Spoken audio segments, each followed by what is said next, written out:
राम राम मंडळी, आज आहे 14 जानेवारी म्हणजे मकर संक्रांतीचा दिवस आणि दुपारच्या टाइमला आम्ही चाललो आता वसाडीले. सोबत मम्मी येणार आहे, भासा बी येणार आहे. कुठे चाललो शिव आपण?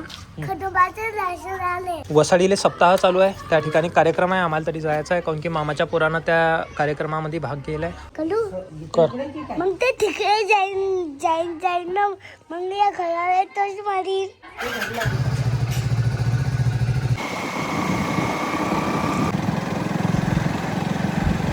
आता आलो आम्ही वसाडीत. हे आहे पुढे वसाडीचं मंदिर. मम्मीने आपल्या भाषाला दिलं तरी मंदिरावर सोडून, आणि मी चाललो आता आपल्या वरच्या बांधकामासाठी विटा पायासाठी. आपल्याला जाणं होतं विटा पायाले, त्याच्या अगोदर आपण आलो महेश भाऊच्या वाडग्यात नाही मयात. राम राम. इकडे ना मयातच पुरा भाजीपाला पेरेला आहे, मेथी संभार अजून काय काय बाबा, ऊस कांदा मका. बोला अरे बा, उडली नाही पतंग? अरे कसं रे मग. महेश भाऊले सोबत घेऊन आपण चाललो आता वसाडीच्या वीट भट्ट्यावर. हे समोर शिवशक्ती वीट उत्पादकवालेचं घर आहे आणि मागेच त्याचा वीट भट्टा आहे वाटते. हे वसाडीच्या शिवशक्ती वीट उत्पादकवालेचं घर आहे. गेटवर लिहिलं आहे कुत्र्यापासून सावधान. ठीक आहे, कुत्र्यापासून सावध आहे आम्ही. भट्ट्यावर न जाता आम्ही डायरेक्ट घरी चालू, कारण की घराच्या मागेच यायचा भट्टा आहे. आणि हे आले वीट भट्ट्याचे मालक. का हो, कुत्र्याला खाऊ पिऊ नसता घालत काय?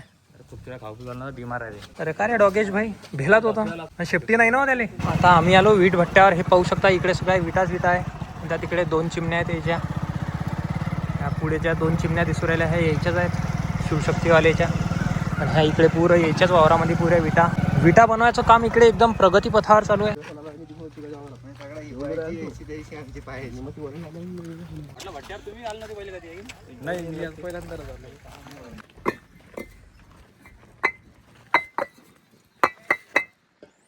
चांगल्या लाल नाही का हो?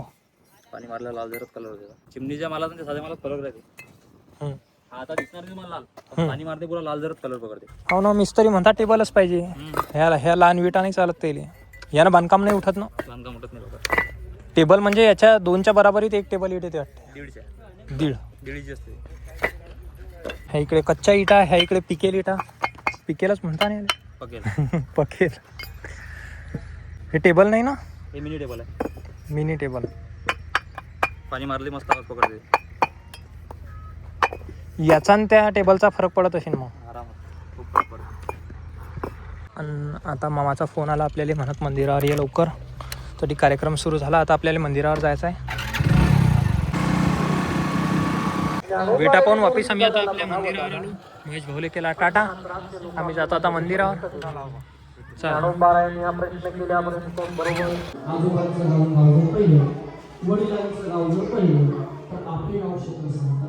त्या आई साहेब आणि विठ्ठलपंताला ज्यांनी सांभाळलं ते म्हातारे बाबा.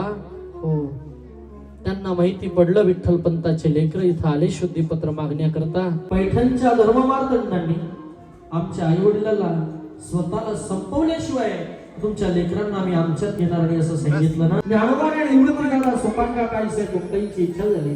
जेव्हा सर्व प्रेतांच्या अंगावरून ते बाजूला जाऊन पडलं. इकडे हवा मारून राहिले महाराजले.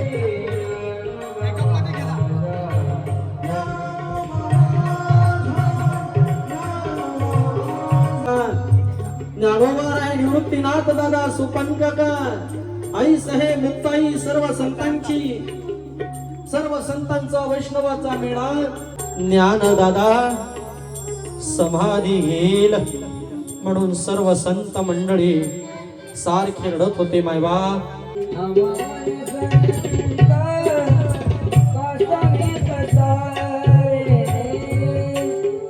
ज्ञानोबा राय आता आपल्याला सोडून जाणार आहे, समाधीस्थ होणार आहे. म्हणून सर्व संतांच्या डोळ्याला अश्रूंच्या धारा लागल्या. सर्व सामान्य लोक सुद्धा रडून राहिले. तेव्हा आनंदीतल्या लोकांना कळालं साधूचं महत्व काय आहे.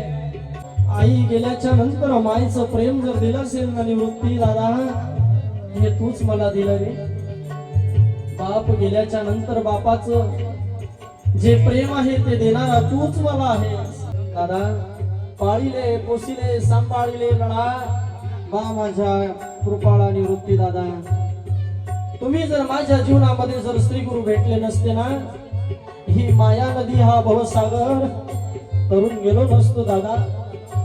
एवढे मोठे उपकार जगाच्या पाठीवर जर कोणाचे असतील माझ्या निवृत्ती दादाची आहे. ज्ञान दादाला कळकळून मिठी मारतात दोन्ही भावंड त्या ठिकाणी. ज्ञानदेवानी माऊली महाविष्णू ज्ञानोबार आहे. पांडुरंग परमात्माकडे हात जोडतात. देवा ज्ञान मला आज्ञा समाधी स्थानाकडे जायचे. त्या ठिकाणी फुलं अंतरून ठेवले. तुळशी बेल दर्भ माऊली समाधी स्थानावरती जाऊन बसणार म्हणून नारा विठा महादागुंदांनी समाधी स्थान त्या ठिकाणी बनवून ठेवलं. ज्ञानोबाराय पुन्हा निवृत्ती दादाच्या समोर जातात. सोपान दादाच्या समोर जेव्हा गेले, ज्ञानोबाराय सोपान दादाच्या समोर गेले.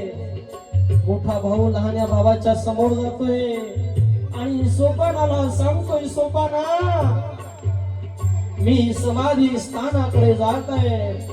मी समाधी घेण्याकरता जात आहे. सोपाना कधी निवृत्ती दादाला त्रास देऊ नको रे. माय गेल्याच्या नंतर, बाप गेल्याच्या नंतर ज्या दादानी आपल्याला सांभाळलं ना, त्या दादाला कधी त्रास देऊ नकोस. सोपाना कधी काही मागू नको रे, कधी काही मागू नको सोपाना. सोपानाने शब्द ऐकले. ज्ञान दादाला सोपानाने कडकडून मिठी मारली. दादा तुम्ही समाधी घेतल्यानंतर आमचं काय होईल? सांभाळ कोण करेल? निवृत्ती दादा बाप झाला तर ज्ञाना तू आमची आई झाला रे. रडून राहिले सर्व सकल संत रडतात. ज्ञाना दादा नको रे जाऊ, समाधी नको रे घेऊ. अगोदर आम्हाला संपवून टाका असतं, नंतर दादा तुमचं जे करायचं ते करावं असतं. अनाथाची माय ज्ञानोबाराय आहे. ज्ञानाबाई माझी अनाथाची माय, एका जनार्दनी पायवंदी तसे.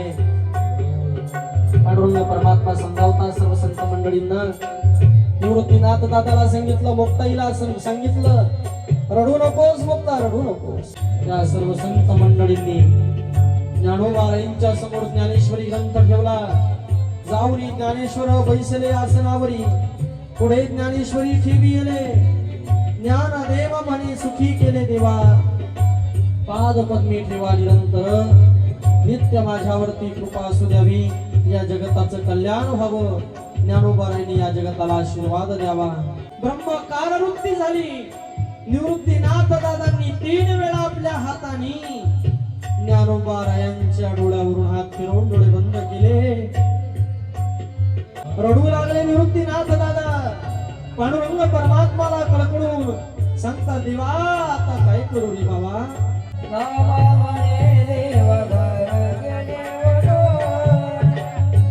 शेवटी नामदेवरांनी सांगितलं, आता नामा म्हणे आता लोकला दिनकर. बाप ज्ञानेश्वर समाधीस्थ झाले. ज्ञानोबारायांच्या नावानं पुष्पांचा वर्षाव केला. माऊली ज्ञानेश्वर महाराज, माऊली ज्ञानेश्वर महाराज, माऊली ज्ञानेश्वर महाराज. या ठिकाणी जोपर्यंत चंद्र आणि सूर्य असेल ना, पांडुरंग परमात्मा बोलतात त्या तिन्ही भावंडाशी, जोपर्यंत चंद्र सूर्य आहे तोपर्यंत ज्ञानोबाची समाधी स्थिर राहील, अखंड राहील. पांडुरंग परमात्माने सांगावं.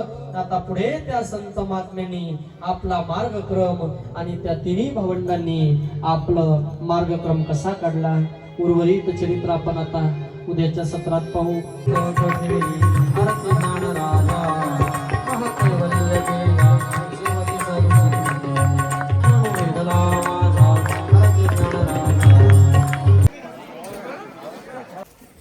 कार्यक्रम आटपल्यावर ज्ञानेश्वर महाराजले आपल्या फोटोशूटला घेऊन आलो इकडे कांद्याच्या वावरात. ज्ञानेश्वर महाराजले म्हटलं चला तुमचा आता फोटोशूट करून देतो एकदम मस्त पोर्ट्रेटमध्ये. काय झालं महाराज, हार काऊन काढले? झालं महाराज सोबत चाललो मी फराळाचं करायला, काऊन की एकादशी आहे आज.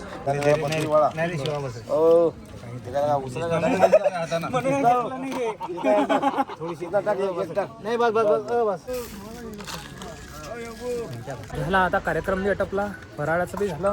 आम्ही चाललो आता सगळे घरी. फोन कोणाचा आला आता? सुपडा धांडे. बोला पाटील. महाराज शोभते का तुम्हाला गाडी चालव ना? उतरा उतरा उतरा, आम्हाला उशीर होरायला, मला घरी जाऊन एडिटिंग करायची आहे, उतर. तर चला मग आम्ही जातो आता घरी. आजच्यासाठी एवढंच, भेटू आपण पुढच्या व्हिडिओमध्ये.